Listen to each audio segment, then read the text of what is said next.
Hello friends, welcome to Shri Tamil channel. இன்றைக்கி நம்ம பார்க்க போகிறது என்னன்னு பார்த்தீங்கன்னா, மணக்க மணக்க தக்காளி ரசம் எப்படி செய்யலாம் தான் இன்றைக்கி நம்ம பார்க்க போகிறோம். இந்த தக்காளி ரசம் இந்த மாதிரி செஞ்சு கொடுத்தீங்கன்னா வீட்டில் இருக்கவங்க கேட்டு வாங்கி சாப்பிடுவாங்க. சுட சுட சாதத்தோட இந்த தக்காளி ரசம் செஞ்சு கொடுத்தீங்கன்னா வேணான்னு சொல்லவே மாட்டாங்க. முதல்ல ஒரு மிக்ஸி ஜாரில் 1 ஸ்பூன் சீரகம் சேர்த்துக்காங்க. சின்ன பல் பூண்டு ஒரு 5-6 பல் சேர்த்துக்கங்க. ஒரு மீடியம் சைஸ் தக்காளியை நறுக்கி சேர்த்துக்கங்க. இப்போ இதை ரொம்ப மைய அரைக்காமல் ஒரு 2 சுற்று மட்டும் சுற்றி எடுத்துகிட்டு வந்துடுங்க. அவ்வளவுதான், இது அப்படியே இருக்கட்டும். அடுத்து ஒரு பேனில் ஒரு 2 டேபிள் ஸ்பூன் எண்ணெய் சேர்த்துக்கங்க. ஒரு 1/2 ஸ்பூன் கடுகு உளுத்தம்பருப்பு சேர்த்து தாளிச்சுக்கங்க.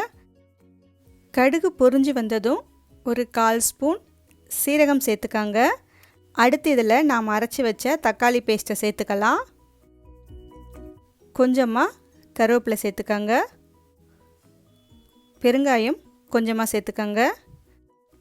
இப்போ அடுப்பை மீடியம் ஃப்ளேமில் வச்சு ஒரு 2லேருந்து 3 நிமிஷத்துக்கு பச்சை வாசனை போகிற வரைக்கும் லேசாக வதக்கி விட்டுக்கங்க.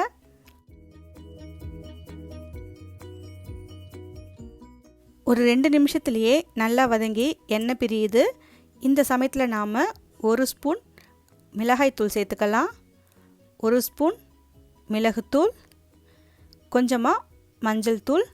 காரம் உங்களுக்கு அதிகமாக இருக்க மாதிரி தெரிஞ்சதுன்னா ஒரு 3/4 ஸ்பூன் அளவுக்கு மிளகாய்த்தூள் மிளகுத்தூள் சேர்த்துக்கங்க. ஒரு முறை நல்லா கலந்து விட்டுட்டு அடுத்து நாம் இன்னொரு மீடியம் சைஸ் தக்காளியை நறுக்கி சேர்த்துக்கங்க. தக்காளி நல்ல பழுத்த பழமாக இருக்கணும். தேவையான அளவுக்கு உப்பையும் சேர்த்துக்கலாம்.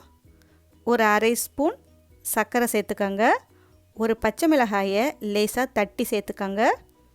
1 நிமிஷத்துக்கு மிளகாய்த்தூளோட பச்சை வாசனை போகிற வரைக்கும் கலந்து விட்டுக்கங்க. அடுத்து இதில் ஒரு சின்ன நெல்லிக்காய் அளவுள்ள புளியை கரைச்சி வடிகட்டி சேர்த்துக்கங்க. கூடவே ஒரு 3 கப் அளவுக்கு தண்ணி சேர்த்துக்கங்க. தண்ணி ரொம்ப சேர்த்தாலும் ரசத்தோட ஃப்ளேவர் குறைஞ்ச மாதிரி இருக்கும். அதனால் இந்தளவுக்கு இந்த கன்சிஸ்டன்சியில் இருக்கிற மாதிரி தண்ணி சேர்த்துக்கங்க. அடுத்து இதில் ஒரு 4 சின்ன பல் பூண்டை லேசாக தட்டி சேர்த்துக்கங்க.